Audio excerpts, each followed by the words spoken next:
میرے غیور نوجوان ساتھیوں، میری عزتدار ماں اور بہنوں، شہ نشین پر منچ پر تشریف فرما مہاراشٹرا کے مجلس اتحاد المسلمین کے صدر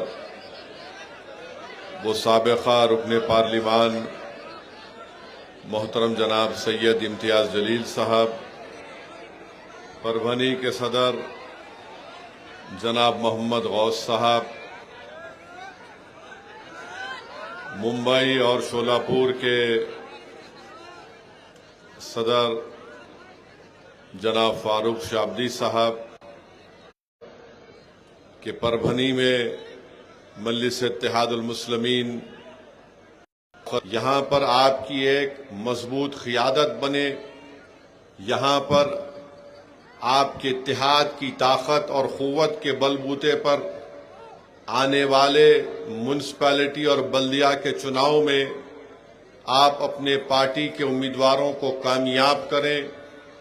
اور ہم یہ چاہتے ہیں کہ ہمارے دیگر ابنائے وطن کے لوگوں سے، چاہے وہ ہمارے ہندو بھائی ہوں اور خاص طور سے ہمارے دلت بھائی ہوں، ان سے ہمارے تعلقات اور اچھے ہوں، تاکہ ہم مل کر پربھنی کے ایک ایک عوام کے دلوں میں جو پربھنی کے تعلق سے امیدیں ہیں، ہم ان امیدوں کو پورا کرنا چاہتے ہیں۔ مجلس اتحاد المسلمین پربھنی کے لیے کوئی نئی جماعت نہیں ہے۔ برسوں پہلے میں اپنے مرحوم والد سالار ملت علیہ الرحمہ کے ساتھ یہاں پر کئی مرتبے جلسوں میں سالار آتے تھے، میں یہاں پر آیا ہوں، اور آپ جانتے ہیں کہ یہاں پر آپ نے جب مجلس اتحاد المسلمین نے مرحوم سجو لالہ صاحب کو اپنا امیدوار بنایا تھا تو آپ نے 40,000 ووٹ ان کو دیے تھے۔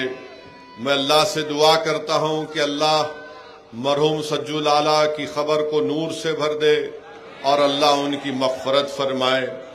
مجھے آج معلوم ہوا کہ ان کے قریبی دوست تھے چاوش، وہ بھی اس دنیا سے چلے گئے، اللہ ان کی بھی مغفرت کرے۔ میرے بھائی، دنیا کی حقیقت یہی ہے، ہم اس دنیا میں آئے اور کل چلے جائیں گے۔ آج ہمارے پاس وقت ہے کہ ہم کچھ کام کر کے جائیں۔ آپ کو اور ہم کو اس بات کی فکر رہتی ہے کہ ظلم ہو رہا ہے، موب لنچنگ ہو رہی ہے، عبادت گاہوں کو نشانہ بنایا جا رہا ہے، مارا اور پیٹا جا رہا ہے، کوئی ڈرا رہا ہے۔ ہم کو فکر رہتی ہے کہ ہم پربھنی میں بیٹھ کر بھی اپنے سینے میں اس تکلیف کو محسوس کرتے ہیں، اور پھر ہمارے دل و دماغ میں یہ سوال پیدا ہوتا ہے کہ اللہ، فلسطینیوں پر اتنا بڑا ظلم ہو رہا ہے، جہاں پر آج تمام لوگ کہہ رہے ہیں کہ 60,000 لوگ نہیں مارے گئے، 2 لاکھ فلسطینی مارے گئے۔ 2 لاکھ، کیونکہ 2 لاکھ مسنگ ہیں۔ اب مسنگ کا مطلب وہ کسی بلڈنگ کے ملبے کے نیچے ہیں، یا پھر آفیشیلی ان کا جسم نہیں ملا۔ مگر یاد رکھیے، جس سرزمین پر جو ظالم ظلم کرتا ہے، اللہ ظالم کو مٹا دیتا ہے، اللہ ظلم کو بھی مٹا دیتا ہے، مگر اللہ کبھی مظلوم کو مٹنے نہیں دیتا۔ طاقتور اگر طاقت کے نشے میں ظلم کرتا ہے اللہ کی بنائی ہوئی زمین پر، تو اللہ اس کو مٹا دیتا ہے، کیونکہ سب سے بڑا طاقتور اللہ ہے جس نے زمین و آسمان کو بنایا۔ اس سرزمین پر اگر کوئی ظلم کر رہا ہے، جو ظلم بھی ہو رہا ہے، وہ مٹے گا، ظلم مٹے گا اور مظلوم کامیاب ہوگا۔ اگر کوئی فلسطینیوں کو مار کر کہہ رہا ہے کہ ہم نے ان کو مٹا دیا، مارنے والے مٹ جائیں گے انشاءاللہ تعالی۔ جو لوگ آج ان کی لاشیں زمینوں کے نیچے ہیں، جو ملبے کے نیچے پکار رہے، تڑپ رہے، کل دیکھنا تم انشاءاللہ تعالی اللہ انہی کے سروں پر طاقت کا تاج رکھے گا، اور اللہ انہی سے دنیا میں انصاف کرائے گا۔ میرے عزیز دوستوں اور بزرگوں اور خاص طور سے میرے غیور نوجوانوں، ڈرنے اور گھبرانے کی ضرورت نہیں ہے۔ اگر کوئی ہم پر ظلم کر رہا ہے، چاہے ظلم کرنے والا مسلمان ہو، ہندو ہو، کوئی ہو، اللہ ظلم کو برداشت نہیں کرتا۔ اگر ظلم کرنے والے پہ اگر کوئی مظلوم ہندو ہے، دلت ہے، مسلمان ہے، میں تم کو خوشخبری دے رہا ہوں کہ ظلم مٹے گا انشاءاللہ تعالی۔ جس طرح سوریہ ونشی کو مارا گیا پولیس کسٹڈی میں، سوریہ ونشی کو مارنے والے یہ سمجھ رہے ہیں کہ مر گیا، سوریہ ونشی میرے لیے زندہ ہے اور ہمیشہ زندہ رہے گا انشاءاللہ تعالی۔ میں پیغام دینا چاہتا ہوں، یہاں پر ہمارے ڈائس پر ہمارے آشیش وکوڑے صاحب بیٹھے ہوئے ہیں، ہم ان کے ساتھ ہیں۔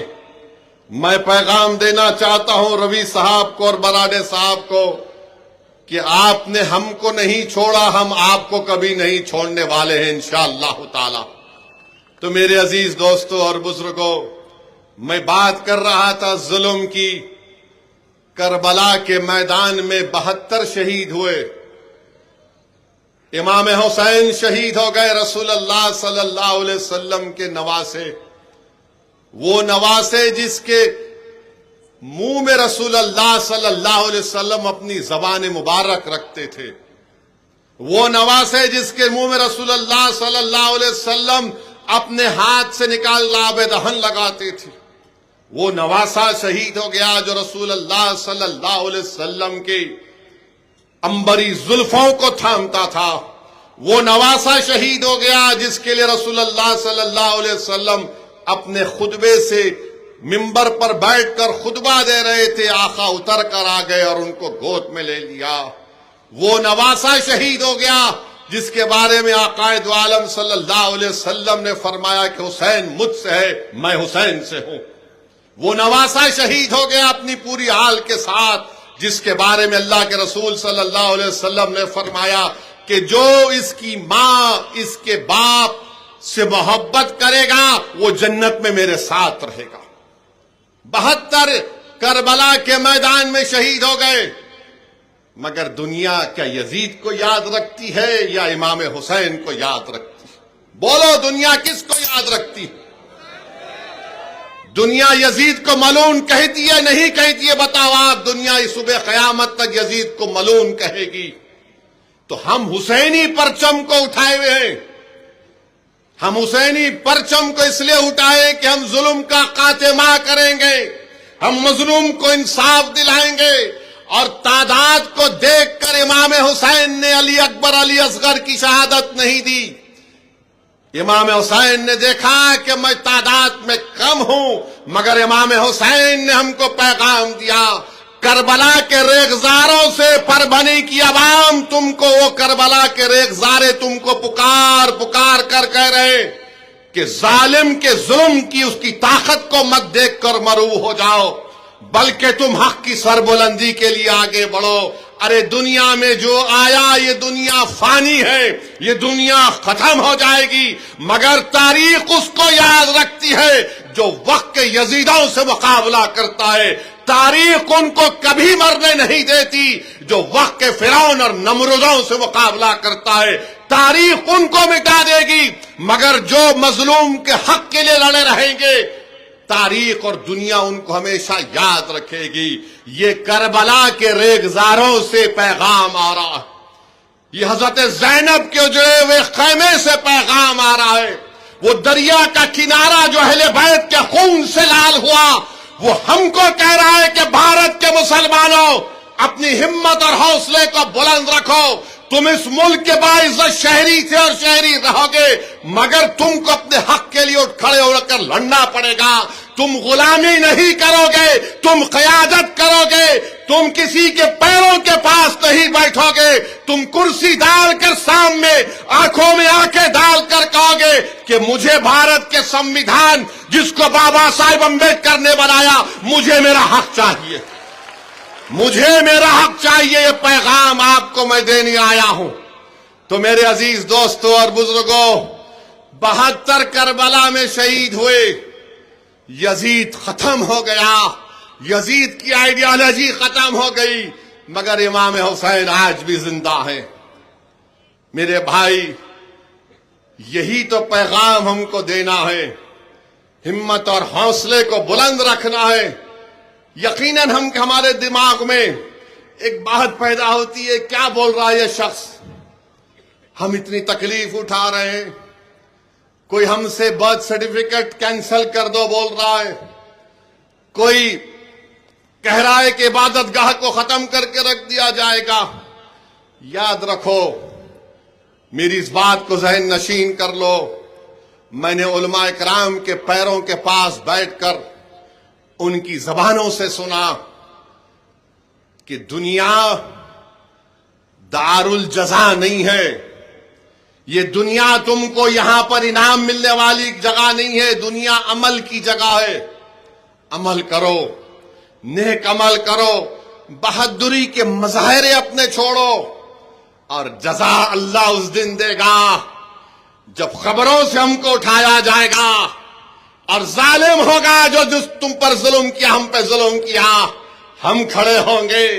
اگر کوئی مظلوم کو مارا گیا، پیٹا گیا، بلکہ میں تو کہہ رہا ہوں پربھنی کی عوام سے حشر کا میدان ہوگا، جو خواجہ یونس نہیں ملا وہ حشر کے میدان میں اللہ کی بارگاہ میں کھڑے ہو کر کہے گا، پروردگار میں خواجہ یونس ہوں جو پربھنی میں پیدا ہوا، میری لاش کو غائب کر دیا، آج تو میرا انصاف کر۔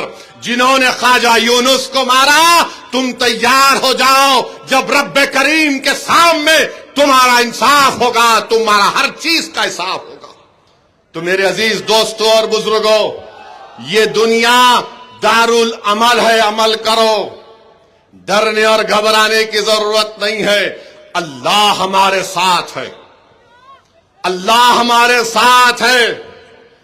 ظلم کرنے والے ظلم کر کے چلے جائیں گے، ارے ہلاکو اور چنگیز برقرار زندہ نہیں ہے۔ یہ کون ہے یہ لوگ؟ آج اقتدار ان کے پاس ہے تو سمجھ رہے ہم سب چیز کر جائیں گے۔ تم ظلم کرو گے تم مٹو گے، تو انصاف کرو گے تو اقتدار پر رہو گے۔ یزید بھی یہی سمجھتا تھا، یزید ختم ہو گیا۔ بہت سی تاریخ میں کئی چیزیں ہیں۔ تو میرے عزیز دوستوں اور بزرگوں، مجلس آپ کی آواز ہے، میں تمہاری آواز نہیں ہوں، مجلس تمہاری آواز ہے۔ مجھ سے دشمنی یا امتیاز جلیل سے دشمنی یا مجلس کے ذمہ داروں سے دشمنی اس لیے کی جاتی ہے کہ یہ انقلاب برپا کر رہے عوام کے درمیان میں، نوجوانوں کے درمیان میں، یہ ایک امید کی کرن دکھا رہے ہماری ماں اور بہنوں کو۔ اسی لیے ہم پر الزامات، جھوٹے الزامات کیا کیا بولے جاتے ہیں مجھے نہیں معلوم۔ روز کوئی نہ کوئی بولتے مجھے، صاحب انہیں ایسا بولا، انہیں فلاں بولا۔ بھائی صاحب مجھے کوئی فرق نہیں پڑتا، تم اپنا قلم لے کر کاغذ کو کالا کر لو، تم اپنی زبان سے ہم کو گالی دے دو، تم کیا کیا بول سکتے بول لو، مگر ایک بات یاد رکھو، نہ تمہارا قلم کی لکھی ہوئی جھوٹ، نہ تمہاری زبان سے نکلی ہوئی گالی ہمارے حوصلوں اور عزم کو پست نہیں کر سکے گی۔ ہم کام کرتے آئے، کام کرتے رہیں گے، جب تک اللہ زندہ رکھے گا ہم انصاف کی لڑائی لڑیں گے، جب تک اللہ زندہ رکھے گا ہم ان مظلوموں کو لیڈر بنائیں گے انشاءاللہ تعالی، جب تک اللہ ہم کو زندہ رکھے گا ہم بھارت کو مضبوط کریں گے، سمویدھان کے ذریعے، طاقت کے ذریعے، ووٹ کے ذریعے۔ اور یاد رکھو، اگر آپ اپنے ووٹ کا صحیح استعمال نہیں کر پائیں گے تو پھر نقصان ہمارا ہوگا۔ بتاؤ کیا حال ہے یہ؟ مجھے افسوس ہوا سن کر کہ ہمارے بھائی جو رکن بلدیہ ہیں، اجیت پوار نے ان کو بلا کر کچھ دے دیا اور وہ چلے گئے۔ کیا حال ہے تمہارا؟ کتنی وہ جو بھی تم کو دیا وہ کب تک چلے گا میرے بھائی؟ کیا ہوگا؟ تم ایک گاڑی لوگے، دو گاڑی لوگے، تھوڑے کپڑے لے لوگے، مگر گاڑی اور کپڑے تم کو اپنے ہی سماج میں ذلیل اور رسوا کر دیا۔ یہ پربھنی کی عوام نے دیکھ لیا کہ تم نے ایسی پارٹی کا ساتھ دیا جس نے مسجدوں کو چھیننے کا قانون بنایا، جس نے خانقاہوں کو چھیننے کا قانون بنایا۔ بتاؤ تم کب تک سودے بازی کرو گے؟ مت کرو یہ، چھوڑو ان چیزوں کو۔ ارے تم اور ہم جائیں گے اس دنیا سے، مگر جب تم جاؤ گے تو اجیت دادا کھندے پر لے کر قبرستان کو نہیں جائیں گے، اسد الدین اویسی جیسے لوگ تم کو لے کر قبرستان کو جائیں گے۔ اس بات کا خیال رکھو۔ تو میری آپ سے گزارش ہے کہ پربھنی کے ڈیولپمنٹ کے لیے یہاں پر آپ جانتے ہیں کہ روڈ اور ڈرینیج نہیں ہے۔ کیوں نہیں ہے؟ کیوں نہیں ہے؟ کیونکہ ہم میں اتحاد نہیں۔ اور پھر یہاں پر اورنگ آباد پربھنی کی ریلوے ڈبلنگ پروجیکٹ، وہ بھی کام نہیں ہوتا۔ اور پھر ہم دیکھتے ہیں کہ ڈسٹرکٹ ہاسپٹل ہے، سٹی سکین کی مشین نہیں ہے، ریڈیالوجسٹ نہیں ہے۔ اور پھر ایم آئی ڈی سی ہے، ایم آئی ڈی سی تو ایک قبرستان بن گیا جننگ فیکٹریز کا، لاوارث ویئر ہاؤس ہیں۔ ارے ایم آئی ڈی سی کچھ نہیں ہو رہا۔ ابھی ہمارے صدر صاحب بتا رہے تھے، صاحب پربھنی کے بارے میں انہوں نے کہا کہ جگت جرمنی دشات پربھنی۔ کیا بات ہے بتائیے آپ؟ یہاں کا نوجوان نوکری نہیں ملتی تو بیچارہ پونے اور حیدرآباد کو چلا جاتا ہے۔ کیا یہ اچھی چیز ہے کہ جو اس سرزمین پر پیدا ہوا وہ اپنی جوانی میں اپنے ضعیف ماں باپ کو چھوڑ کر ان کی خدمت، ان کی اطاعت کرنے کے بجائے ان کی بیماری کے ساتھ دینے کے وقت وہ پونے حیدرآباد کو چلا جاتا ہے؟ کون سی سرکار ہے یہ؟ کون سے غریب کو، کسان کو فائدہ ہو رہا ہے؟ بتاؤ ہم کو۔ میرے عزیز دوستوں اور بزرگوں، اور پھر مجھے یہ بھی بتایا گیا کہ اردو میڈیم سکولز ضلع پریشد کے، میونسپل کارپوریشن کے بڑے خستہ حال میں ہے۔ یہ سب چیزوں کا تعلق آپ سے ہے۔ اگر آپ چاہتے ہیں یہ سب چیزوں میں تبدیلی لائی جائے، پربھنی ایک بہترین شہر بنے، مہاراشٹر کے دوسرے بڑے بڑے شہروں کو جا کر دیکھو آپ، یہاں پر کیوں نہیں ہو رہا ہے؟ میرا سوال پربھنی کے رہنے والے ہر مذہب کے ماننے والے سے ہے، بتاؤ پھر کیوں نہیں ہو رہا ڈیولپمنٹ؟ سوال مجلس اتحاد المسلمین کے حق میں کرنا پڑے گا۔ اور افسوس ہوتا ہے مجھے کہ کوئی بی جے پی کے ایک شخص آ کر کہہ رہے ہیں کہ پربھنی میں امت شاہ کیا کر رہے تھے؟ پینٹنگ کر رہے تھے۔ بی ایس ایف تمہاری، انٹیلیجنس تمہاری، اب انہیں وہاں سے نکل کے یہاں تک آ گیا، ان کو خیال ہی نہیں ہے۔ یہ چھوڑو، کوئی بنگلہ دیشی پربھنی میں آنے کی ہمت نہیں کر سکتا انشاءاللہ تعالی۔ یہ بھارت کی اٹوٹ سرزمین ہے۔ بنگلہ دیش، ارے کئی کا بنگلہ دیش؟ بنگلہ دیش کی جب تم بات کر رہے ہو تو سنو میری بات بی جے پی والو۔ وہ بنگلہ دیش میں جب سے یونس آئے ہیں، بنگلہ دیش پاکستان کی نیوی کے ساتھ ایکسرسائز کر رہا ہے۔ بنگلہ دیش کی فوج پاکستان کی منیر سے جا کر مل رہی ہے۔ بنگلہ دیش نے بھارت کے بارڈر پر ایک ایئر بیس کو بنا رہے ہیں، چین بنا رہا ہے۔ اس کی فکر نہیں ہے تم کو؟ ذرا تو شرم کرو۔ اس بنگلہ دیش کو جس نے ہم نے مکتی واہنی بنا کر ان کی مدد کی تھی، آج اس بنگلہ دیش میں یہ ہو رہا ہے۔ اس بنگلہ دیش میں یہ ہو رہا ہے، تم پربھنی میں آ کر بنگلہ دیشی کہتی ہو۔ یا تو تم بالکل ہی دماغ کے پیدل ہو، تھمز اپ ہو تم، یا پھر تم کو بھارت سے محبت نہیں ہے۔ دیکھو، 2 فرنٹ نہیں 3 فرنٹ ہوگا اب، اور تم بنگلہ دیش یہاں آ کر بکواس اناپ شناپ بک رہے ہو۔ سوچو کیا ہو رہا ہے، دیش کہاں جا رہا ہے۔ ارے پڑوسی میں کیا پڑوس کیا کر رہے ہیں دیکھ لو۔ ان پڑوسیوں سے اگر مقابلہ کرنا ہے تو دیش کو ایک رکھو، سیاست کرو، مگر اگر تم پربنی میں میری گلی میں آ کر بنگلہ دیشی بولو گے تو مجھے کچھ فرق نہیں پڑتا، اس بنگلہ دیش میں بیٹھے ہوئے لوگوں کو خوشی ہوگی۔ تو ان کو سوچنا چاہیے، بنگلہ دیش بولنا بند کرو، بات کرے کہ بنگلہ دیش۔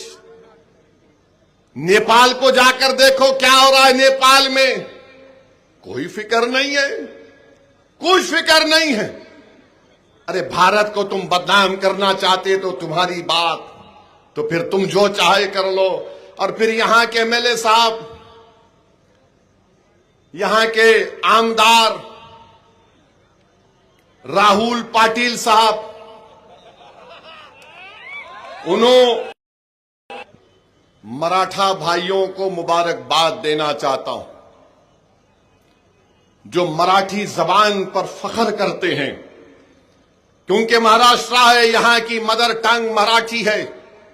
میں ان کو مبارکباد دینا چاہتا ہوں کہ آپ نے کہہ دیا کہ یہاں پر مراٹھی زبان ہی چلے گی، کوئی دوسری زبان کو یہاں پر ہم پر ہمارے گلوں پر نہیں تھوپا جائے گا۔ تو مہاراشٹر کے مکھیہ منتری کو پیٹھ دکھا کر پیچھے ہٹنا پڑا۔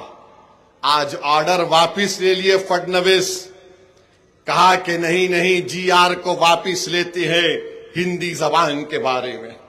میں مبارکباد دیتا ہوں ان تمام لوگوں کو جو متحد ہو کر مقابلہ کیے۔ اور میں تو امتیاز صاحب سے پوچھ رہا تھا کہ کہاں ہے ہمارا بھائی جرانگے پاٹل، کہاں ہے جرانگے پاٹل؟ جرانگے پاٹل کھڑے ہوں گے، لڑیں گے تو چھوٹا بھائی امتیاز جلیل بھی ان کے بازو کھڑے رہے گا۔ ہم چاہتے ہیں کہ انصاف ہو، ہم چاہتے ہیں کہ دلت بھائیوں سے انصاف ہو۔ تو میرے عزیز دوستوں اور بزرگوں، یہ زبان کی بات آر ایس ایس کرتی ہے کہ ملک میں ایک ہی زبان ہوگی، ایک ہی کلچر ہوگا، ایک ہی آئیڈیالوجی رہے گی۔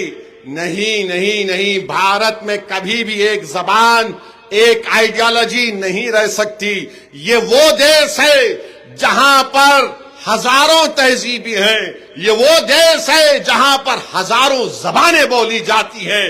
اسی لیے بھارت کی طاقت یہ ہے، بھارت کی طاقت اس کی ڈائیورسٹی ہے۔ اگر کوئی بھارت کو چاہتا ہے کہ ایک ہی زبان ہوگی، ایک ہی آئیڈیالوجی ہوگی، وہ بھارت نہیں رہے گا، وہ ڈکٹیٹرشپ ہو جائے گی، اور ہم کبھی بھی اس کو ہونے نہیں دیں گے انشاءاللہ تعالی۔ اگر مودی اور فڈنویس اور موہن بھگوت یہ چاہتے ہیں کہ بھارت کو ایک رنگ میں رنگ دیا جائے گا، نہیں، بھارت ایک رنگ میں نہیں رنگے گا۔ یہ بھارت رنگین تھا اور ہمیشہ رنگین رہے گا انشاءاللہ تعالی۔ میرے عزیز دوستوں اور بزرگوں، ہم دیکھ رہے ہیں کہ یہ جو ہمارے بھائی اجیت پوار کے پاس بھاگ گئے، اجیت پوار کی دی ہوئی گلاب جامن کو کھا کر، ارے کبھی تو سوچتے اس وقف قانون کے بارے میں کہ کیسا قانون بنایا گیا، کس طریقے سے ہم سے مسجدوں کو، درگاہوں کو، خانقاہوں کو چھینا جائے گا، کس طریقے سے کہا جا رہا ہے کہ اگر کوئی مسلمان وقف الاولاد کرے گا تو بچیوں کا حق نہیں مار سکتا۔ آپ کون ہے بتائیے آپ؟ میرے عزیز دوستوں اور بزرگوں، میری آپ سے دمن گزارش ہے کہ ان چیزوں کو سمجھیے، ایک انقلاب برپا کریے۔ اور کئی لوگ جو دوسری پارٹیوں میں ہیں میرے سے آ کے بولتے، اسد صاحب آپ کا جہاں پر بھاشن ہوا تھا نا، ہم بھی بیٹھ کے سن رہے تھے، ہم نے بھی بہت پسند کیا آپ کے بھاشن کو۔ آپ جب ٹی وی پہ آتے تو ہمارے گھر میں ہم لوگ سب بیٹھ جاتے۔ میں کیا کوئی خوال ہوں تم بیٹھ کے سن رہے؟ ارے میرے دوست، اگر میری الفاظ میں سچائی ہے تو اس عمل کیوں نہیں کرتے؟ اگر میں حق کو بیان کر رہا ہوں تو میرے پیغام کو قبول کیوں نہیں کرتے؟ کیا تم میرے مرنے کے بعد، جو میں مروں گا ایک دن، تم اس کے بعد بولو گے ارے ہاں یہ آدمی سچ کہتا تھا، اب کیا کریں گے؟ میں تمہاری تعارف کا یا تمہاری تعریف کا یا تمہاری داد کا محتاج نہیں تھا، نہ کبھی ہوں گا انشاءاللہ تعالی۔ میں اللہ کا محتاج تھا، اللہ کا ہی محتاج رہوں گا۔ مگر یہ تو بتاؤ یہ کون سی بات ہے؟ تو معلوم ہوا کہ کربلا کے میدان میں بھی امام حسین کے ساتھ یزید کی فوج آ کر نماز ظہر بھی پڑھتی تھی، نمازیں پڑھتی تھی۔ اور جب امام نے پوچھا کہ بتاؤ تم میرے ساتھ نماز بھی پڑھتے ہو اور پھر تم میرے اوپر تلوار بھی اٹھاتے ہو، تم نے میرے اولاد علی اکبر علی اصغر کو شہید کر دیا، 6 مہینے کے میرے بیٹے کو تیر مار دی، میرا بیٹا علی اکبر جو رسول اللہ صلی اللہ علیہ وسلم کی طرح دکھتا تھا تم نے اس کو شہید کر دیا، یہ کیا ہے؟ تو ظالموں نے کہا اے امام ہمارا دل تمہارے ساتھ ہے مگر تلوار ظالم کے ساتھ ہے، تم کو اپنا دل بھی حق کے ساتھ رکھنا پڑے گا، تمہارا عمل بھی حق کے ساتھ ہونا چاہیے۔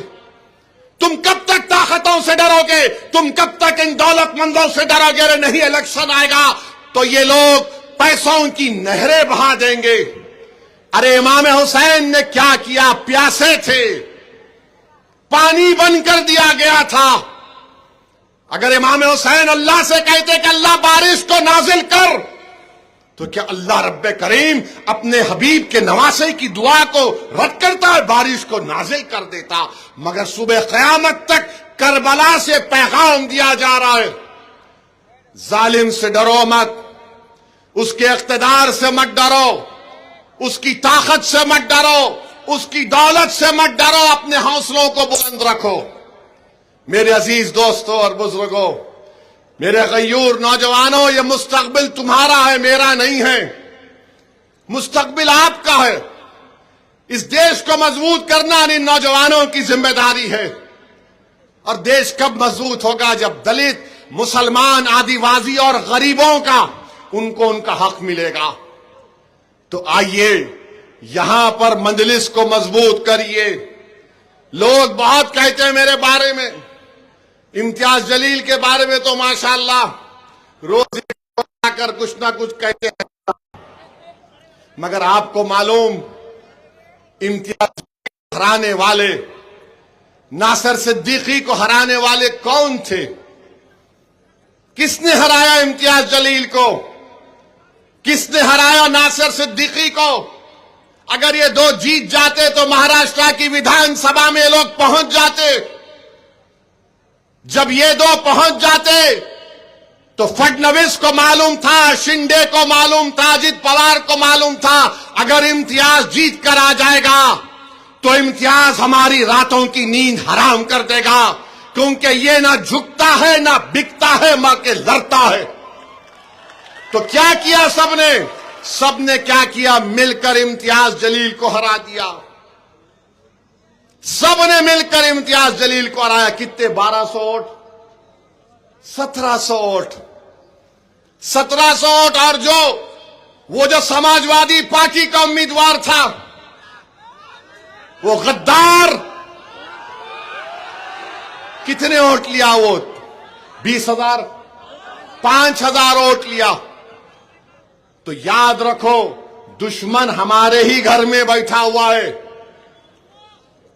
دشمن ہمارے گھر میں بیٹھا ہوا ہے۔ میر جعفر، میر صادق یہی ہیں، یزید کے ایجنٹ یہی ہیں، مودی کے ایجنٹ یہی ہیں، ہمارے ہی گھر میں بیٹھ کر ہم کو کمزور کرنے کی تیاریاں میں کرتے رہتی ہیں۔ تو میرے بھائی ان لوگوں کو پہچانو اور اللہ کے رسول صلی اللہ علیہ وسلم کی حدیث کو یاد رکھو، علماء کرام کی زبان مبارک سے سنا کہ مسجد ہے، نماز کی صف بنی ہوئی ہے، اور آقا دو عالم صلی اللہ علیہ وسلم نے فرمایا ان لوگوں کو دیکھ کر اخرج فإنک منافق، نکل منافق نکل۔ پہچانو ان لوگوں کو، یہ نہیں کرو کہ سب کو فتویٰ دے دو بول دو، پہچانو ان لوگوں کو۔ یہ لڑائی میں اپنے لیے نہیں لڑ رہا ہوں، میں نہیں رہوں گا، میں زمین کی غذا بن جاؤں گا، میرے جسم کو زمین کے کیڑے کھا لیں گے، میری ہڈیاں زمین میں گل جائیں گی، مگر یاد رکھو تم تو یہ نوجوانوں تمہارا مستقبل ہے نا، تم لیڈر بنو گے، تم قائد بنو گے، تم اس وطن کی قیادت کرو گے، تم پربھنی کی قیادت کرو گے، تم مہاراشٹر کی قیادت کرو گے. یہ ہمارا خواب ہے، یہ ہماری کوشش ہے. تو اس کے لیے آپ کو میں دعوت دے رہا ہوں، آئیے اور محمد غوث صاحب کے ساتھ مجلس کو مضبوط کریے، اور ڈرنے اور گھبرانے کی ضرورت نہیں ہے. جس طرح مراٹھی زبان کی عظمت کے لیے مراٹھی زبان کی محبت کرنے والوں نے فڈنویس کو ڈھکیل دیا پیچھے، اگر آپ بھی کھڑے ہو جائیں گے تو کوئی آپ کو روک نہیں سکے گا میرے بھائی، کوئی آپ کو روک نہیں سکے گا. اگر کوئی یہ بولے گا انہوں کیا بات کر رہے ہیں، انہوں لڑنے کی بات کر رہے ہیں، میں لڑنے کی بات نہیں کر رہا ہوں، میں نہ مرنے کی بات کر رہا ہوں، میں تم کو زندہ رہنے کا ایک سلیقہ بتا رہا ہوں کہ جمہوریت تم کو اس بات کی اجازت دیتی ہے، امبیڈکر کا بنا ہوا سمویدھان تم کو اس بات کی اجازت دیتا ہے کہ تم ایک سیاسی طاقت بنو. تم اگر کوئی تم کو مارنا چاہ رہا تو تم اس کو بچا سکو گے، کوئی کسی کو ذلیل کرنا چاہ رہا تو تم اپنے اتحاد اور سیاسی طاقت پر اس کو عزت سے نواز سکو گے. کوئی اگر ہمارے بچوں کے خواب چکنا چور کر رہا ہے تو تم ان بچوں کے خوابوں کو پورا کرو گے. بتاؤ یہ خواجہ یونس یہاں سے چلا گیا، کیا تم انتظار کرو گے اور 100 خواجہ یونس غائب ہو جائیں؟ نہیں میرے بھائی، یہ وقت اٹھنے کا ہے، یہ وقت مضبوطی کے مظاہرے کرنے کا ہے. بھارت کی جمہوریت اسی وقت مضبوط ہوگی جب اس دیش کا غریب، اس دیش کا آدیواسی، دلت اور مسلمان کو ان کا جائز مقام ملے گا. بہت ہو چکا، 75 سال ہو چکے، مگر یہ لوگ ہمیشہ نیچے رہے. میں آپ کو یہی پیغام دینے آیا ہوں، اپنی پارٹی کو مضبوط کریے. ہم نہیں رہیں گے، نہیں معلوم، زندگی کا کوئی آج کل بھروسہ نہیں ہے. اچھے اچھے لوگ بیٹھے بیٹھے چلے جا رہے، مگر اپنی مزاجوں میں تبدیلی لے کے آؤ نوجوانوں. نہیں ایک سیلفی لے لیتا ہوں، کیا کرتے سیلفی لے کے پیٹ بھرتا؟ نہیں ایک سیلفی لے لیتا ہوں، تمہارے سے انصاف ہوگا. یہ حال ہو چکا ہے کہ دلی ایئرپورٹ پر تھا، بیت الخلا میں گیا، ٹوائلٹ میں، واش روم میں، اندر سے نکلا، میں شیروانی نکال کے باہر، سیکیورٹی والے آج کل رہتے ہمارے ساتھ، بولا رہے ٹھہرو، ابھی نکل کے ہاتھ دھونے جا رہا ہوں. ایک صاحب ہے، کان کو لگے ہوئے ہیں بڑے، کیا بولتے اس کو، ہاں ہیڈ فون لگے ہوئے ہیں. ون سیلفی، میں بولا please wait, no no I want it now, ابھی ہونا میرے کو، ابھی چھونا. ارے میں نکل کے آنا ہاتھ، نہیں ابھی ہونا. میں لے کیا کرتا ہے، میں بولا پھر لے کے جا رہا، 1 منٹ رکو، ہاتھ دھویا. میں اندر نہیں لیتے، اندر کیا دیکھنا ہے، نہیں انڈین ہے یا ویسٹرن ہے وہ بھی دیکھ لینا تھا. کیا ہے یہ، نہیں ہنسنے کی بات نہیں ہے.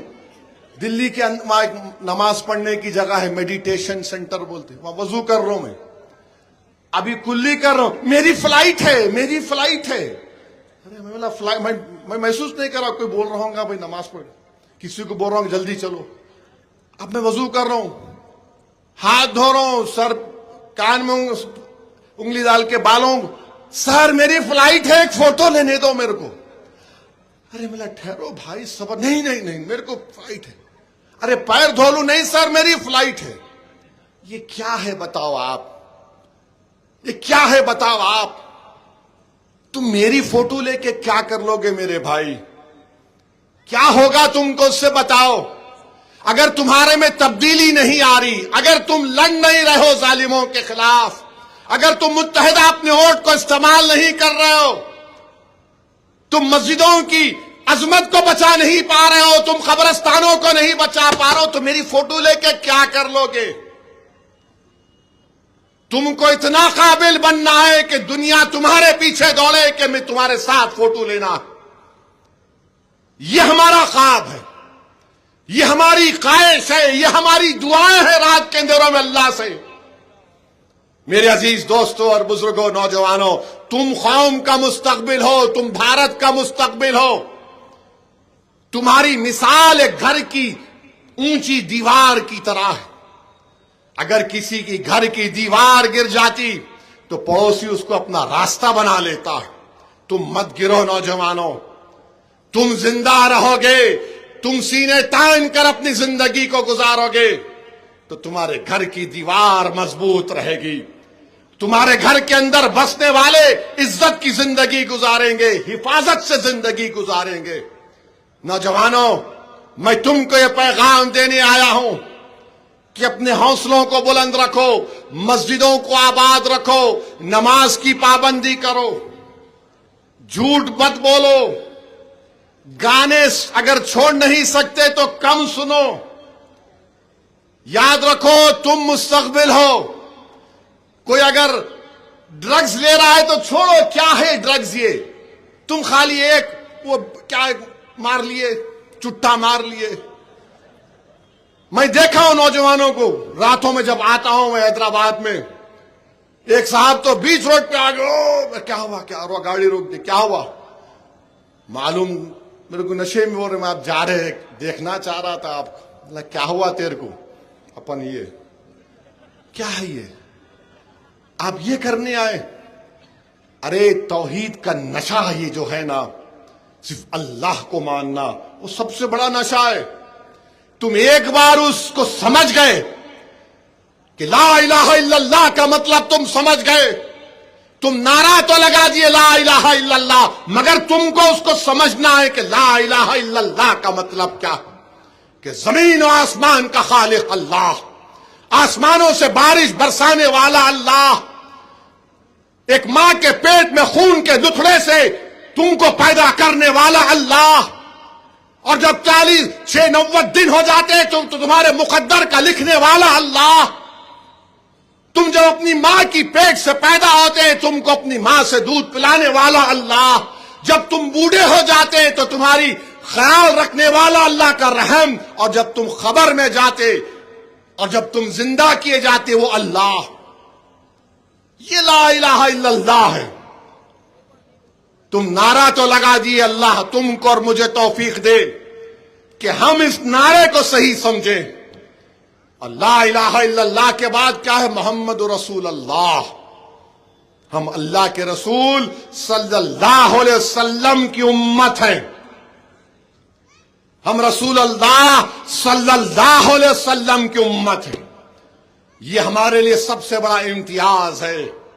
یہ اس کو مضبوط کریں گے. ڈر رہے کیا؟ یہاں سے آپ نے سجو لالا کو 40,000 دلائے تھے.